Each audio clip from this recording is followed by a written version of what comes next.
Thanks everyone for joining in. My name is Haris Sukhtai. I am a member of the NAD Alumni Association Canada. I am a member of the training committee, which is headed by Ali Malvi. And as part of the NAD Alumni Association, we try to bring some knowledge from our experienced presenters. Normally, the idea is that being NADians, a lot of us are working in the field for last 30, 25, 30 years.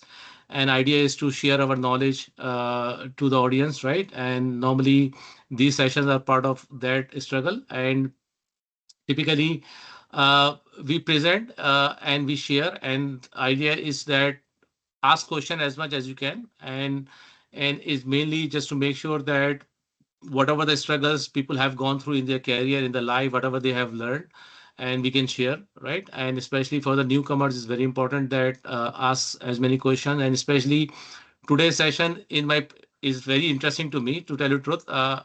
Being an engineer working in different areas and segments, and mostly around the technologies. And I when I saw this actually initiative, I really thought of Jahangir, because Jahangir has a very unique experience, I would say. And as being an NADN, we all started from NAD and as a hardcore engineers, right? And we started as an engineers. Started working in different domains, some in IT, some in engineering. And especially, I would introduce Jahangir in a sense that he also started as a hardcore electrical engineer, right? And he started his career back in Pakistan in endochemicals. And I remember meeting him in Dharki, actually, after NAD.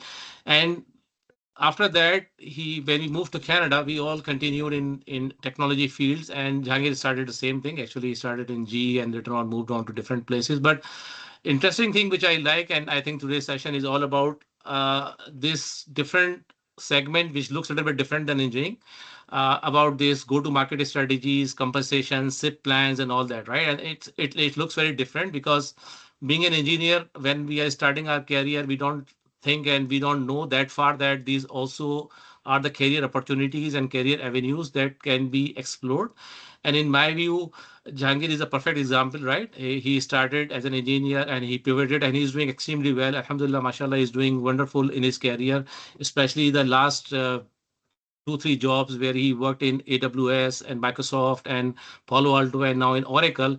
He's expanding and growing in the same area. So which actually tells us that this is also an potential opportunity, an area, an avenue that youngsters can aim to make a career in, right? And so with that, actually, I would like to pass it on to Jahangir. He's currently working in Oracle. And without further ado, Jahangir, back to you.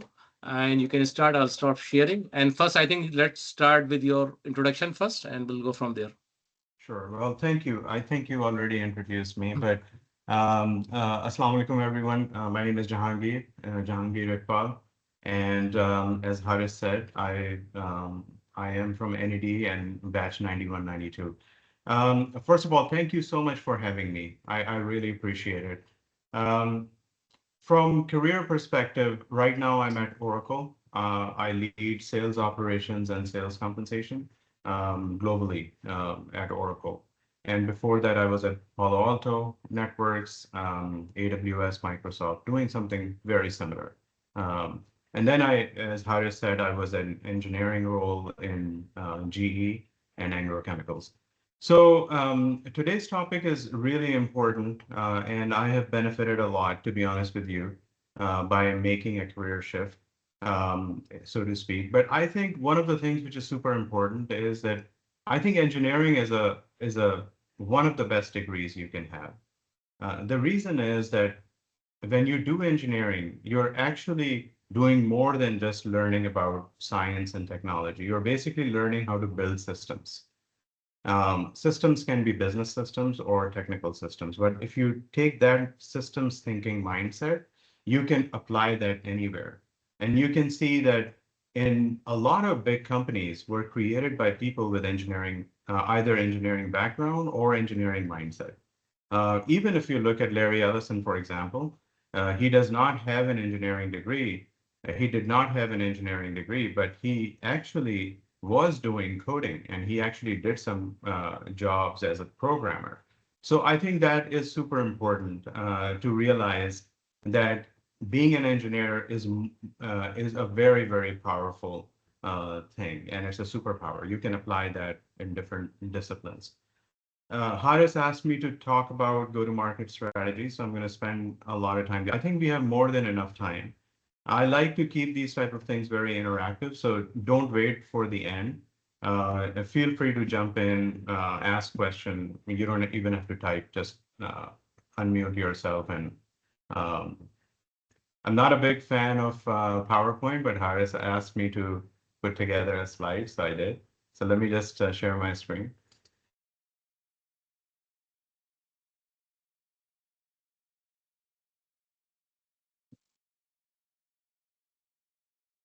Let me know Probably when the first you time I'm seeing a VP putting together his own PowerPoint.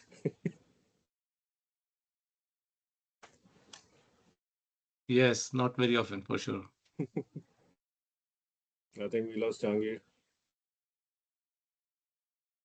Uh,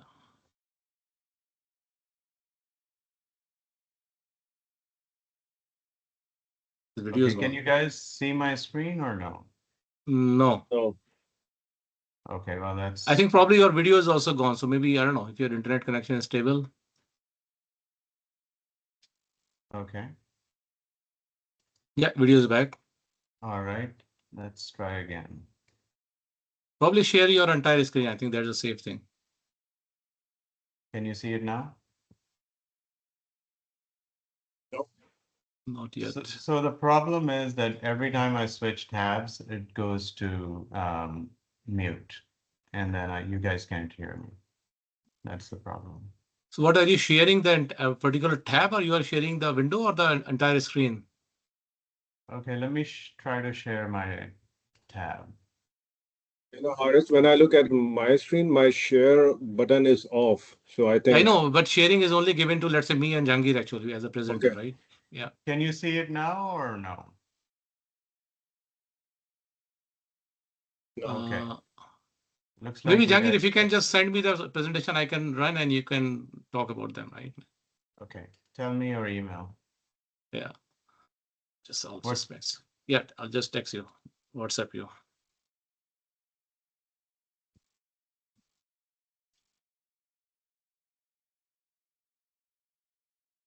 Yeah, just.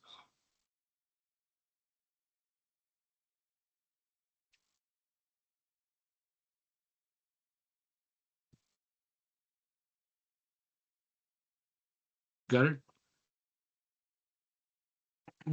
Yeah, it will be from. Yeah, no problem. I'll just wait. It will be from Malia Burney because No I'm problem. on her computer right now. No problem.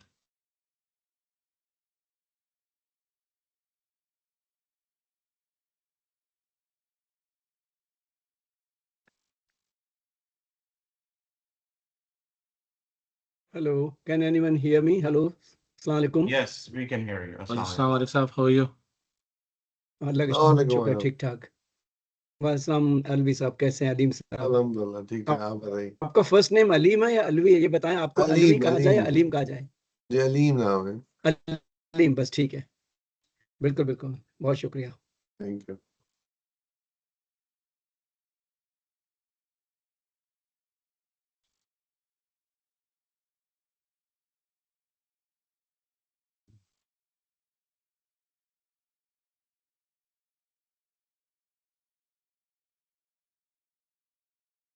Did you get it, Haris?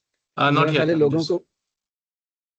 लोगों को मैं भी वैसे zoom समझ रहा था, बहुत से लोगों को ये नहीं अंदाजा कि माइक्रोसॉफ्ट टीम्स कैसे ज्वाइन करना, शायद जी ये भी प्रॉब्लम हो जाए। जी लास्ट टाइम किया था हमने टीम के थ्रू। आप एक लिख दिया करें मैसेज के, it can be open.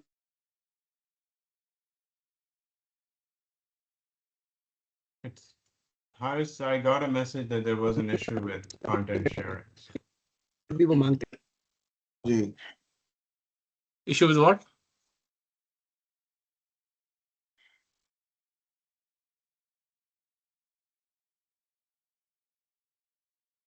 The issue with email didn't go through. Sorry, did you get it or no? No, I haven't received anything. Okay. So why Can you don't we attach it here in the chat window? Yeah, I think Teams allows that, right? Yeah, Yeah, you can attach it here. in the presentation here, right? In the chat window. Yes, I think in the chat. Okay. But in the chat, how do you attach it? No, Okay. there is the option, It's plus a options link. there. It's a link, There- so you Okay, can open wonderful. it, Harish. Yes, I Harish, can open it. there is Yes, a 1 link. second. Can you just click on that? Yeah, 1 second.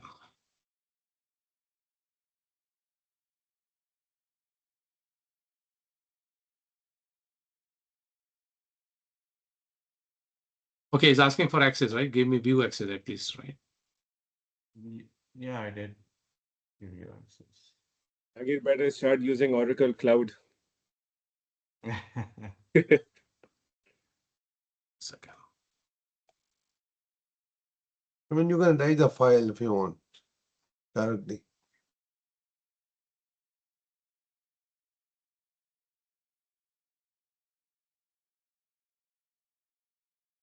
Okay, I got it now. Okay, let's do it.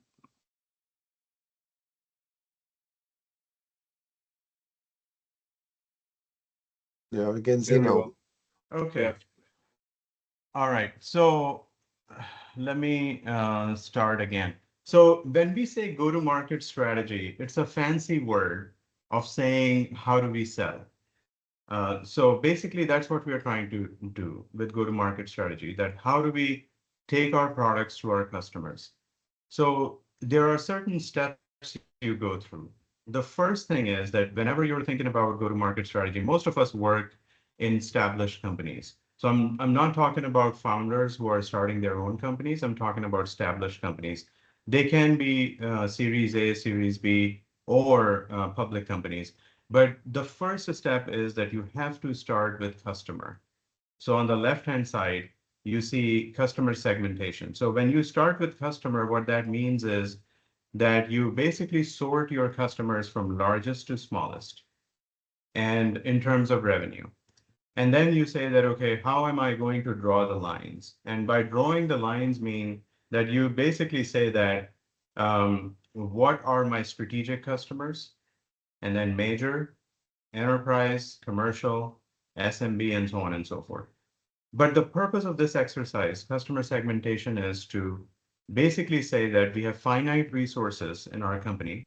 So for example, we have 1,000 people in sales and customer success and customer support.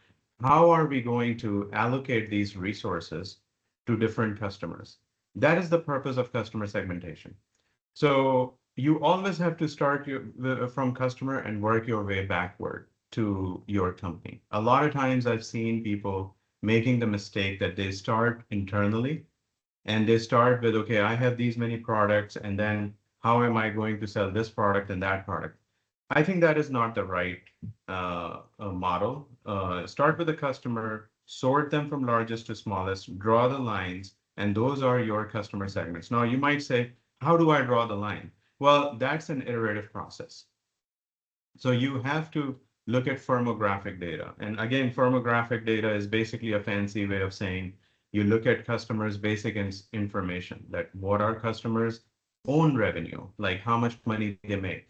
And then you divide them by industry. So for example, you have all financial sector in one place, and then you have retail and manufacturing customers. You group them, you look at their own revenues, and you look at their number of employees. So those are some of the basic firmographic data, but you basically use that to do customer segmentation. Once you have done customer segmentation, then the next step is that you take each segment one by one and then say that, okay, for strategic customers, which are sitting at the top, so I'm talking about GEs of the world, or let's say AT&T or Comcast of the world. So these are really, really large customers. How are you going to serve them? So you have to create a coverage model, but before coverage model, you have to decide which roles do you need to serve each of the customers. So just to make it real, so if you are thinking about GE, for example, so you have to think about how GE is structured. So GE is a global company. They have a lot of subsidiaries. And these subsidiaries are big businesses like Aircraft Engines or GE Healthcare, or these subsidiaries can be in different regions. So they have global presence. So you have GE UK or GE Japan and so on and so forth. So I think it is important to really spend time on understanding how those customers are organized, so that you can actually figure out that what type of coverage model will you need for each of those customer segments. So strategic customers are going to be very different than other enterprise customers. For example, if you are doing Target, which is a big retailer in the US, it's a North American company. It doesn't have a global presence. So you need a different coverage model for Target versus, let's say, some small SMB company. So if you have finite resources, in other words, finite number of sellers and customer success and customer support, so you want to basically create a coverage model for every segment. Generally, companies try to keep heavy coverage at the top. So when you have customers like GE or Comcast or those type of customers, they actually want to surround them, and they want to provide them very heavy support. So you will see a lot of, first of all, you'll have an account executive, but you will have specialist sellers, technical sellers, partner sellers, customer success managers, customer support. And they basically want to make sure that they are creating this, not only just a selling unit, but also a support unit around those large customers. Now, as you go down in customer segments, so you started with strategic, then you went to majors and enterprise and commercial, your coverage is becoming thinner. And what that means is that at the top, let's say you have, I don't know, dedicated account executive. You basically said that I'm going to have one full account executive assigned to Disney or GE. In enterprise, you may have 5 to 10 accounts for that account executive. In commercial, you may have 50 or 100 accounts, which this person is covering. So your coverage is very heavy at the top, and then it gets diluted as you go down in the customer segmentation. So coverage model is, again, a fancy term of saying how you are going to basically allocate customers or group customers by a rep, sales rep. Generally, it's not just one rep. You have specialist sales as well. Specialist sales is basically people who are specialists of a particular product. Then you have a customer success manager or cloud solution architects. And all these roles are actually on sales compensation plans. So you basically create a very detailed coverage model, which coverage ratios for each of the customer segments. So once you have done customer segmentation and you have done coverage model design, and coverage model is generally done by region and by role. So you end up with a big grid, and in that grid, you basically have regions, and then you have roles, and then you have coverage ratios for each role and by region, by customer segment. Yeah. Question for you. Yeah. So when we talk about the coverage model, it makes sense to assign a lot of resources into the top, right? Because that's the strategic accounts. But have you seen in different companies that they assign top talent to top customers as well, or they spread across different segments? I think that's a really good question. Generally, what happens is that when you're designing a go-to-market model, you're not thinking about talent yet. I think that comes when you're actually assigning territories, right? So right now we are at a point that we started with, we're basically building the infrastructure right now. We're saying that, okay, how am I going to segment my customers? How will I create my coverage model? Now, coverage model is a mathematical exercise, but then the next step is going to be territory modeling. And in that exercise, you will actually take a name that I'm going to take this person and I'm going to assign it this person to GE or this person to whatever, CIBC, for example. Yeah. That is when you will use the talent. Whether a person is a top talent or average performer, etc. Right? But step 1 and 2 is essentially a mathematical exercise. So once you have done coverage model, then you start basically, now you have figured out how will you allocate resources? What are the customer segments you have? So you now start creating territories. So territories, when I say territory, it sounds like a geographic term. It is not a geographic term. It is not that's not the idea. The idea is, it is basically a set of accounts. When we say sales territory, it doesn't mean that it's Pacific Northwest or Toronto. That's not what we mean. What we mean is that in the strategic segment, let's say enterprise segment, I will group 10 customers and I will call it a sales territory. Those customers may or may not be in the same geographic region. Generally, for enterprise customers, you can either do it by industry purity or you can do it by geo purity. For enterprise customers, industry purity is more important. In other words, you want to basically create a set of customers based on their industry alignment. You don't want to mix and match. So for example, if there are 10 accounts in a sales territory, you don't want to take a retail account and a bank and a manufacturing company, because then the sales rep will have to understand all three or four industries. And it is very difficult to understand those industries at a deeper level. Because if you think about what we want sales reps to do, we want them to actually go and talk to those customers. Conversation with a financial sector customer will be very different than a manufacturing customer, because their problems are different. Even though our solutions are the same, but their problems are different. So you have to be able to speak their language. So in order to do that, industry purity is a lot more important than geo or geographic purity. As you go down in customer segments, so from enterprise down to commercial or SMB, there you don't have the luxury of doing industry purity. So you basically go to geographic purity. So that's where you basically say that I'm going to give the whole GTA area to, well, you can't give GTA. GTA is too big. So you're going to give some district within GTA to a rep. Because it's SMB. And SMB is generally not that heavy engagement. You use different marketing channels for SMB. So that's territory modeling. And at that time, Adnan, you will basically use the knowledge of which ones are your top talent. Obviously, you want your top talent to be serving the top customers, some of the best customers, or some of the most difficult customers. Right. Is this the norm for most of the top companies, that they assign top talent to their top accounts?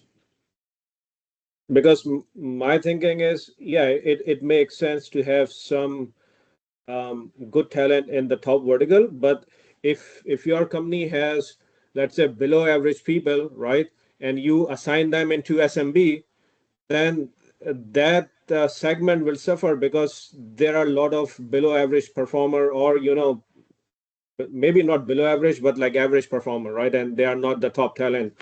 So should we not spread out the talent, or the companies, they should not do that? No, I think you're absolutely right. It depends on what problem you're trying to solve.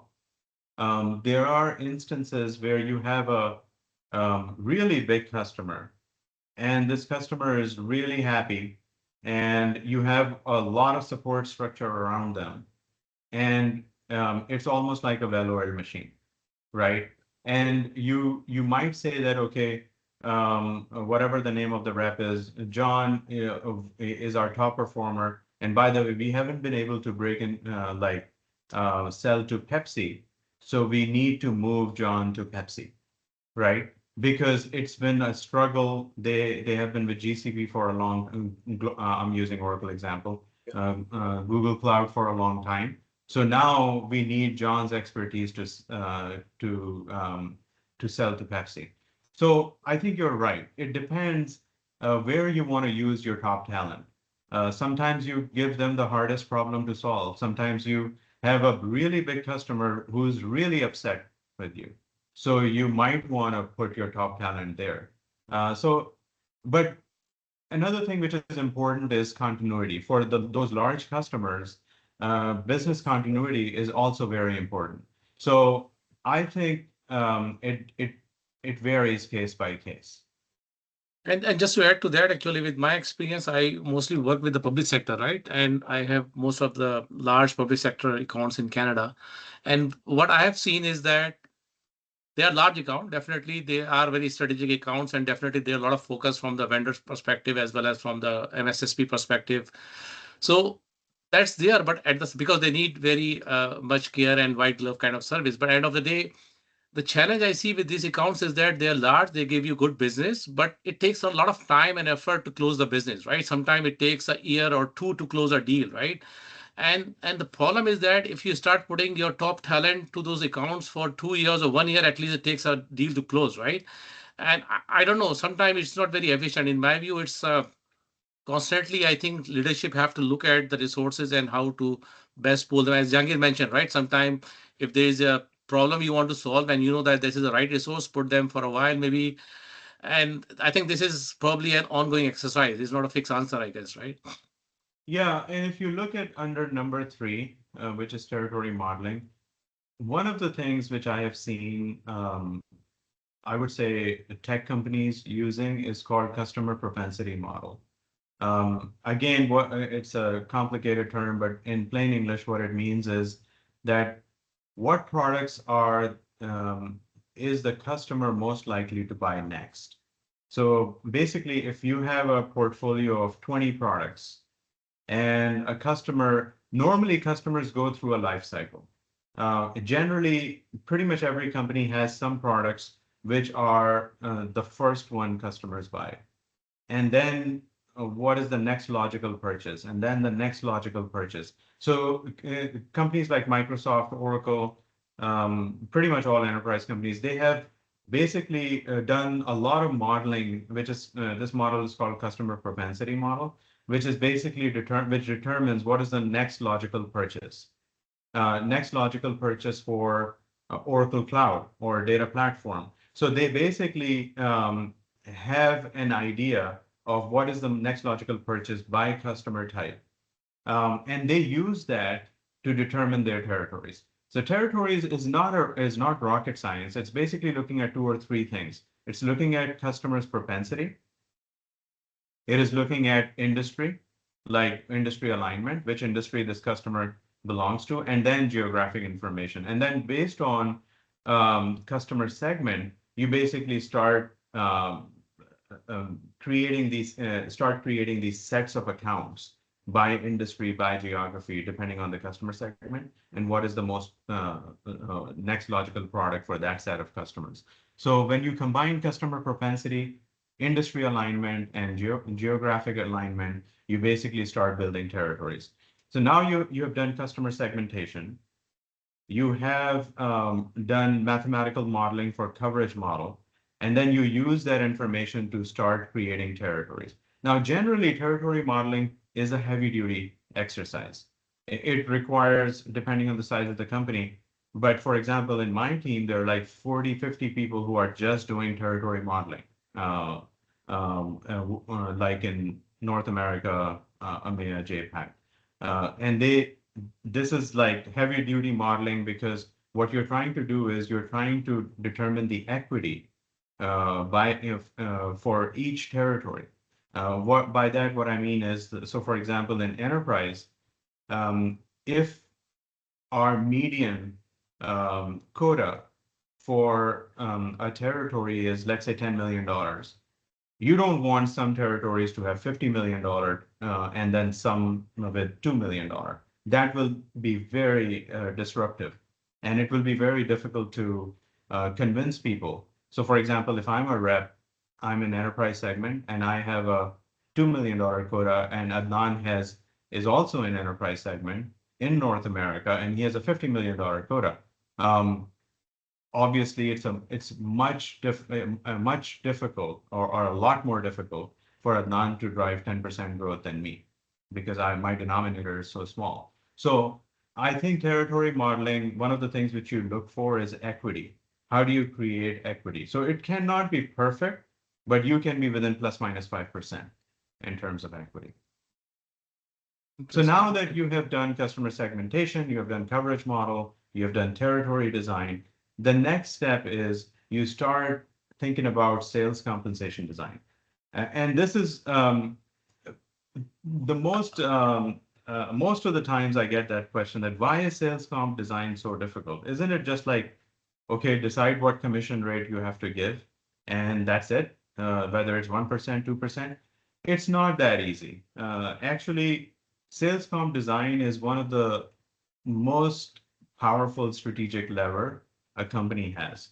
I'll give you an example. In Amazon, AWS, I used to go in front of Andy Jassy 4 times a year, and I would literally present him directly what are the different levers which we have used, which worked, which didn't work, and what levers we need to use.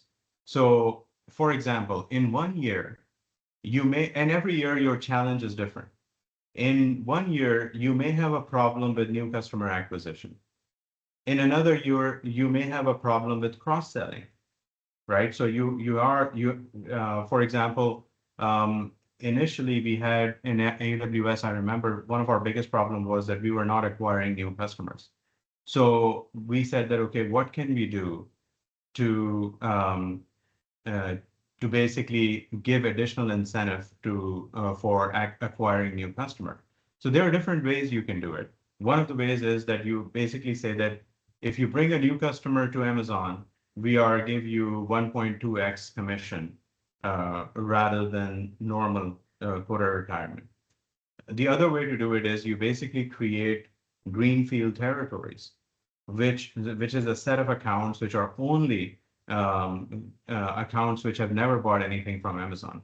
So you can basically use different levers. Comp plan design will be very different for greenfield territories versus mixed territories where you are giving a commission kicker, right? So those are different levers. And the good thing about sales comp design is that you can actually do analysis every quarter, and then you can see whether it's working or not working. And then you can go back and tell your executive that here are the things we tried, didn't work, so we need to change our approach. So every year you have a different problem. In Palo Alto Networks, our problem was we were not going deeper in the platform. So we started an incentive for platformization. So we said that if you bring a new customer to platform Palo Alto Networks, great, you will get a new logo incentive. But then if you go deeper within the platform, we are going to give you additional incentive. So we created a platformization incentive.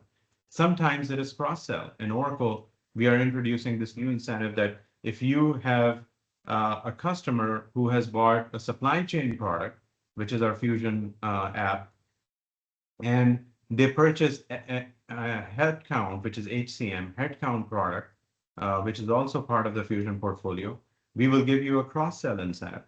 So there are different levers you can pull with sales comp depending on what the challenge company has right now. So once you have done customer segmentation, coverage model, territory modeling, then you basically go into sales comp design. And for sales comp design, one of the key things is that I've seen many companies making this mistake that they do a bottoms up input collection. And they go and collect input from every sales leader that what do we need to change in the sales comp plan. I think that's a disaster. We should never do that. Because what happens is that you end up with tens of vectors which are going in different directions.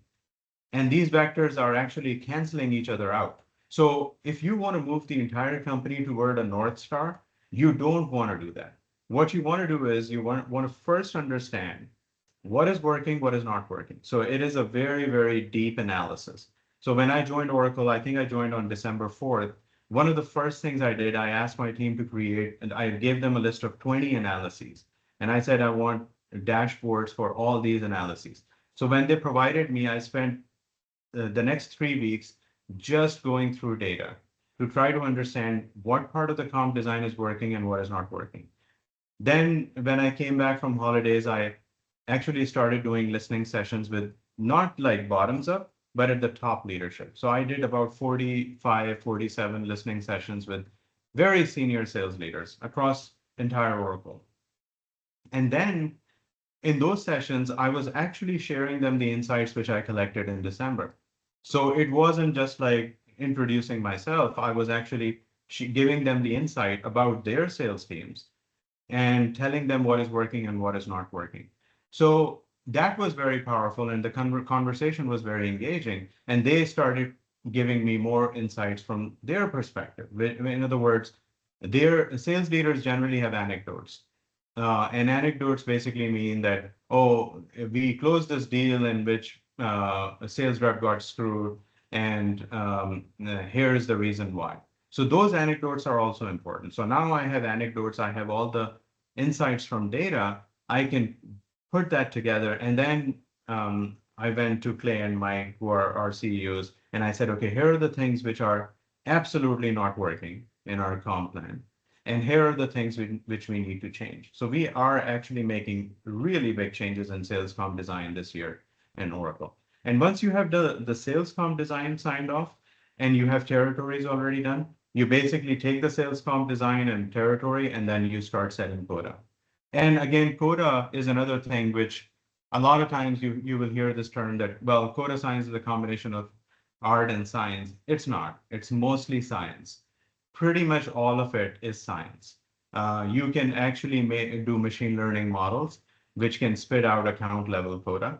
And that is going to be way more accurate than just using a gut feel or what sales leaders say needs to be done.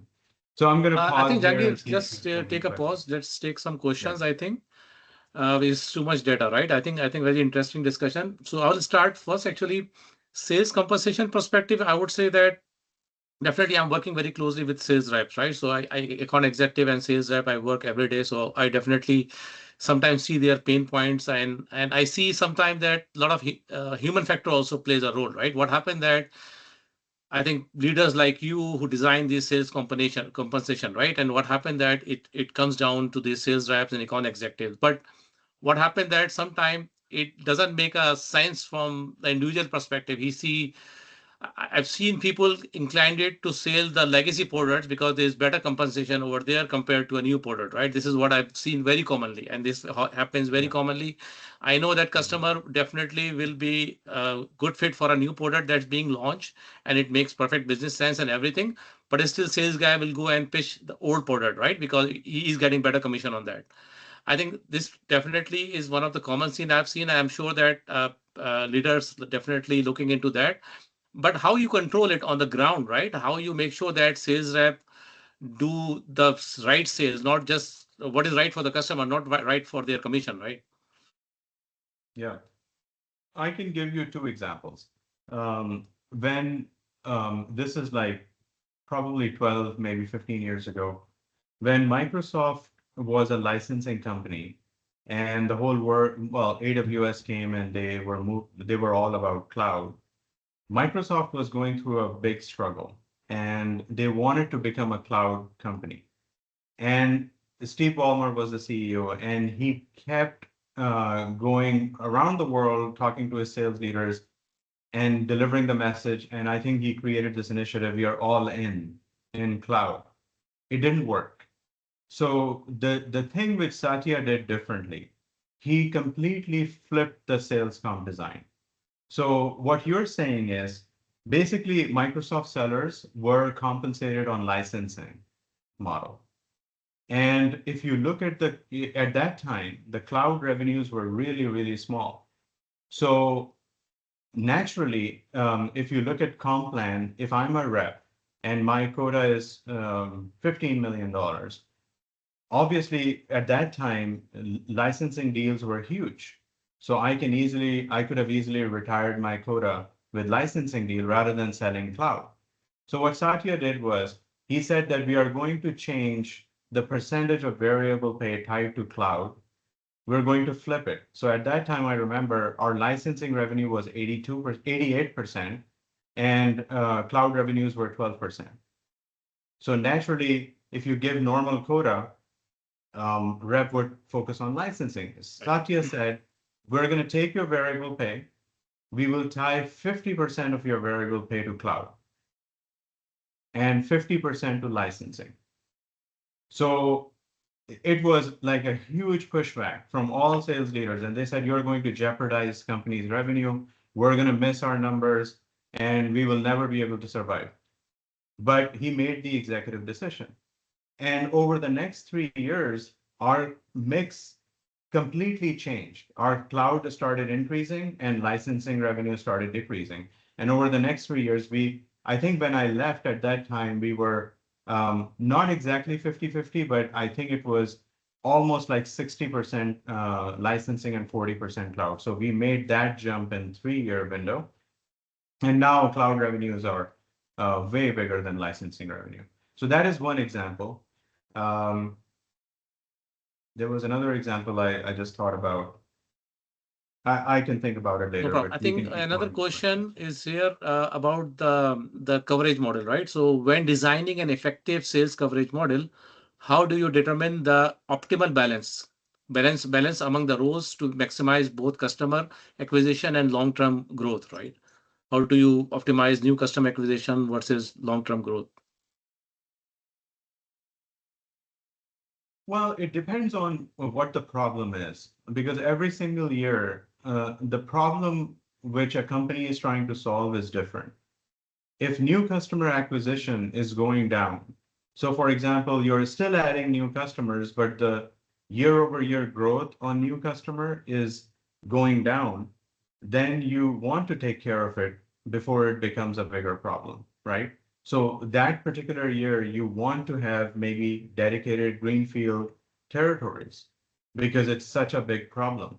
But if it is growing nicely year over year, then you might want to, and it's not as big a problem, you might want to just have a commission kicker or something.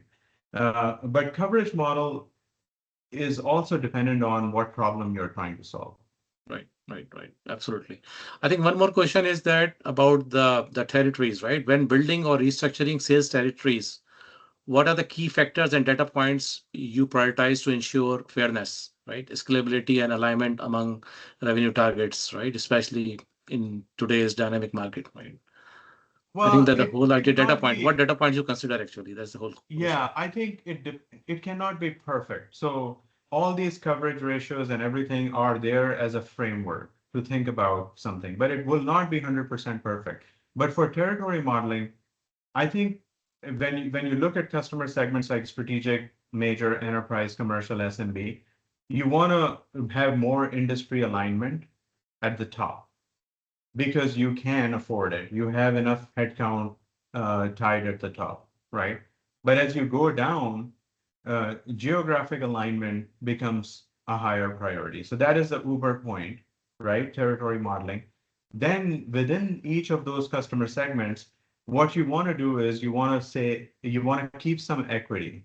In other words, you can't have a territory with $500,000 quota and a $20 million quota in the same customer segment. You want to have some equity. Otherwise, your reps are going to be really upset, right? So, but it won't be 100% like every territory has $7 million quota. It won't be possible. But so you will have plus minus 5% variance. Jahangir, what are some of the leading indicators to show that your comp plan is working properly? That is a really good question. I wish I could share my screen. I could actually show you a live example. So let me try to help you visualize it. Imagine an x-axis, which is about quota attainment, and y-axis is variable pay attainment. And if you start plotting a scatter plot, and every dot represents a rep. So for example, I'm a rep. I achieved 80% of my quota, and I had 80% of my variable pay, right? That's the ideal situation. But let's say so every rep is a dot in that scatter plot. So x-axis is quota attainment, y-axis is variable pay attainment. There is another rep who achieved 110% of quota and achieved 160% of variable pay. Mhm. So this is the top right quadrant. Yeah. These are the people who are high achievers. Mhm. My right, not your right. Mhm. Your right Yeah. over here. So top Yeah. right quadrant, which is the high achievers. Typically, this is scatter plot. It goes like this, a hockey stick, because with the people who are going above your quota, you want that to reward them disproportionately more. So that's why it's a hockey stick. So after 100%, you make a ton of money. But then if you look at the top left quadrant, my top left quadrant, the problem is that they are the people who are less than 100% quota attainment, but for some reason, they were able to achieve either 100% of their variable pay or higher. That is a problem. So that's a leading indicator that your comp plan design has an issue, that you're basically rewarding somebody who did not even achieve their quota. So How these are this some of the- possible? It is possible.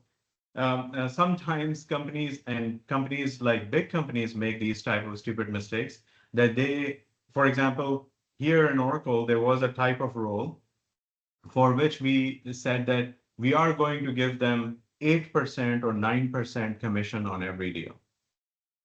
So they disconnected the commission rate from quota. Normally, the commission rate is calculated by taking your variable pay, dividing it by quota. So you take your on-target incentive, divided by quota, that's your commission rate. But what they did was they disconnected it from quota and gave a fixed commission rate, which was very high. So people were not even achieving their quota, and that mistake was a very bad mistake. And that was one of the first things I highlighted, because one of the analysis I asked them was this scatter plot with 4 quadrants, because I wanted to see what's going on in the top right quadrant and what's going on in the top left quadrant. And top left quadrant is a problem. And then bottom right quadrant is also a problem, because these are the people who have also achieved greater than 100%, but their OTI is less than 100%. Why is that happening? That's a poor comp plan design. So those are some of the things you use to identify the problems in the comp design. Right. Interesting. One more question. How do you ensure alignment between customer segmentation, coverage model, and territory design so that final sales compensation and quota are reflecting the market opportunities rather than the internal organization structure? I think it's a methodical process. And if you follow the sequence, again, this is not something which is as well understood, unfortunately. Even some of the largest companies like Oracle, Microsoft, they make mistakes. Microsoft is actually one of the best.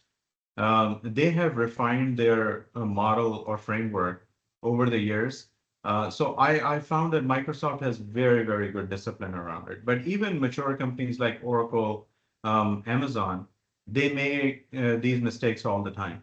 But if you follow a methodical approach that you always start with customer, and then you work your way backward to what the comp design is going to be and quota is going to be, rather than jumping, I've seen many senior leaders jumping directly into comp design. And that is a disaster. You should never do that. If you are having the first conversation in which a sales leader is saying that, oh, we need to change the weight of this quota bucket and we need to add this in our comp plan, that is a wrong place to start. The first thing to start is understanding the customer. What are the selling motions? What is the coverage model, territory? And then you talk about sales comp design. Because if you haven't understand the problem, you cannot solve the problem. Right. Yeah. I think one more question is like, I think this is broader question in a sense that you worked in Canada as well as in US, right? And what are the main differences you see in the market segment? Definitely US market is way bigger, but I think my question is more about approach. The leadership taking in Canada versus in US is similar, different, or how is it working? I think my answer won't be as useful, unfortunately, because I worked for GE when I was in Canada. So it is an American company. So, but there were some cultural nuances I generally, and I have two data points. I have my data point and my brother who also started in Canada and now he's in the US. So take it with a grain of salt. But I personally think that I think the pace is different. And that's probably the main difference. The pace is very different. At which I heard this phrase a lot that when I was in Canada, that, oh, we are different. So we're not going to comply with the, but here I think things move at a very fast pace and people know that if they don't jump on the, if they don't make the change, then they're going to be left behind. So I think the pace is very different. Okay. Yeah. Arif Saab has a question. Yeah, my question, before I raise my question, first of all, I don't understand what is GTM means. Go So to that- market. Go to Good. market. Okay. Okay. So Yeah, my it's a question is fancy- about. It's a fancy way of saying how are we going to sell to our customers? Okay. Okay. So my question is about mainly about the competition, because it's very important to know your competitors and how to deal with the competition, what market they are coverage, what strategy they are taking, and especially price competition and compared to quality, etc. So how to deal in general, you know? Yeah, I think, again, this is purely my point of view. I think competitive insight is important, but generally what I have noticed working with very senior leaders is the most successful ones actually are more internally focused. They don't try to copy somebody else's model.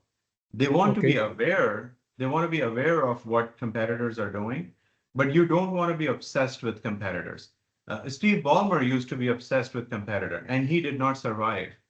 I think the leaders who are more thinking about their problem and they're trying to invent in their own way, they are more successful than people who are competitor obsessed. It does not mean that you should not know about competitors. Yeah. Yes, you should know about competitors, but you should never try to copy competitors.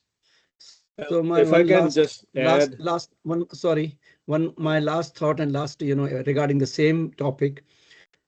Yeah, you are right. You know, you should not worry much about the competition, but my concern is like, is it related to the general economy of the world or your market segment? If the economy is good and going up, you know, then you should not worry. But if there is no money in the market, economy is going down and the buyers doesn't have money, then you have to also consider what competitors are doing. Isn't that? Yeah, you're right.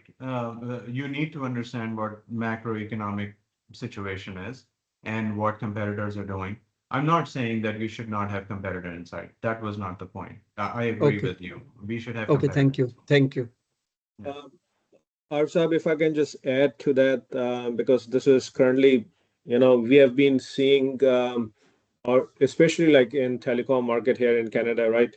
So I would give an example. Let's say one company, right? They set up their compensation plan and the variable pay that Jahangir was talking about, right? Let's pick a number. Let's say $100,000, right? So if the rep you know, achieves his 100% quota, he will get 100,000, right? Okay. While the other company would have set the quota in a way that, you know, it is very hard to achieve, but they will give you, let's say, 300,000 pot. So if I'm a rep, I will say, hey, this company is giving 300,000, right? But he wouldn't know the quota that is set is not achievable to make 300,000. So, you know, from Understand. that perspective, Yes. you are looking at the competitor, but you are also looking exactly beyond just the number, right? Okay. Yeah. Okay, got it. Yeah, it's very complex, but anyway, you have to analyze on all the aspects. Yeah. Right. Anyway, good. Yeah, Jahangir, back to you. To me? Yeah, I think any totally questions from the audience?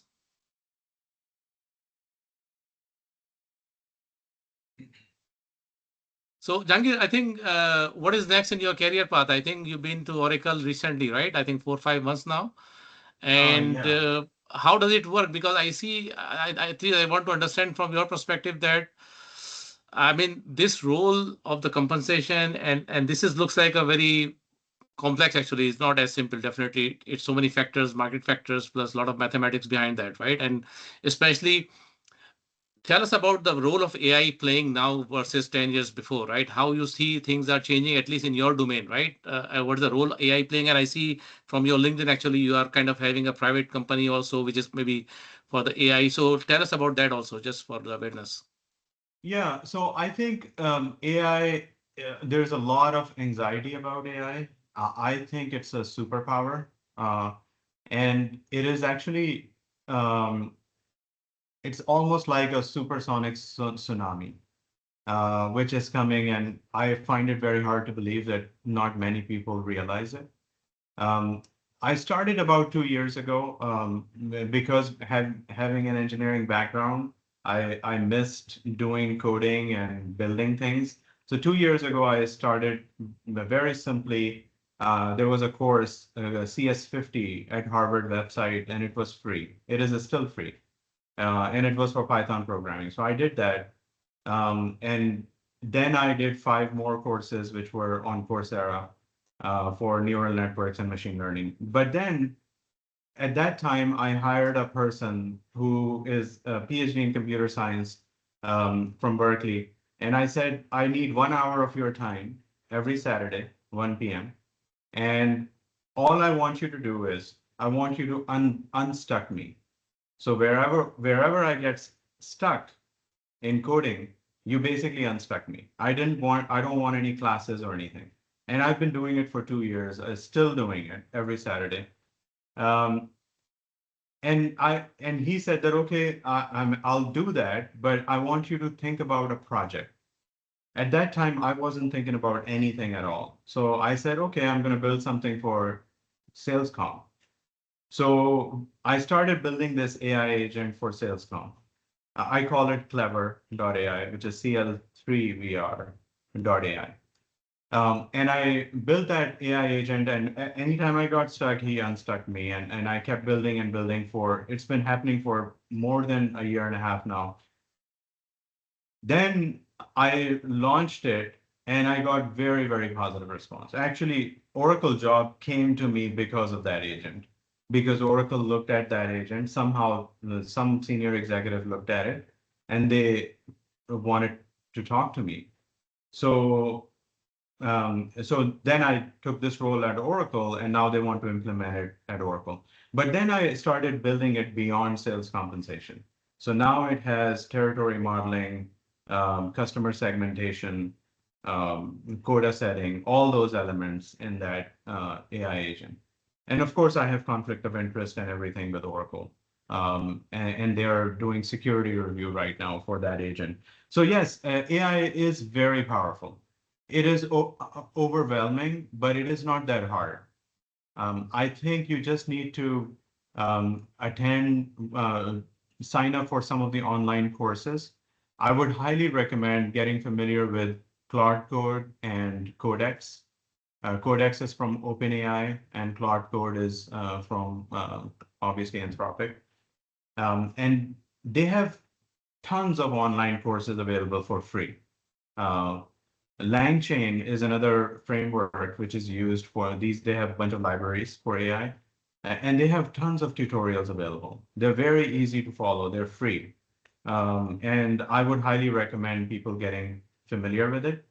It gives you a superpower, and then you can build whatever you want. And you can start very small, and then you can expand on it. I literally did it accidentally. I wasn't planning to create any product at all. No, So wonderful, wonderful. Thank you very much. I think for sharing that. This is definitely helpful. I think Javed has a question. Javed Anam sir, go ahead, please. You're on mute. You have to unmute yourself. Javed sir, you have hands up and you are on mute.